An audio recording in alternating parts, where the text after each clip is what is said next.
Adında Ü hərfi olan insanlar çox incə və nadir bir enerji daşıyır. Ü enerjisi sanki duyğuların dərinliyini, ruhun həssaslığını və incə düşüncə gücünü simvolizə edir. Bu hərfi daşıyan insanlar çox hissiyatlı, empatik və anlayışlı olurlar. Başqalarının hisslərini tez anlayırlar.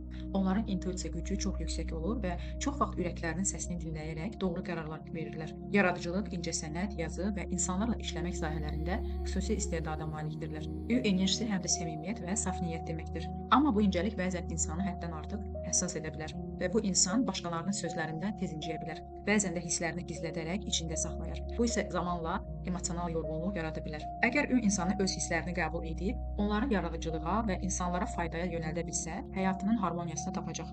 Əgər özünü buna qapadarsa və hisslərini boğarsa, öz potensialını reallaşdıra bilməyəcək. Əgər sənin də adında bu incə hərf varsa, sənin gücün həssas qəlbindədir. Xoşbəxtliyin isə bu incə enerjini qoruyub sevgi ilə paylaşmaqdan keçir.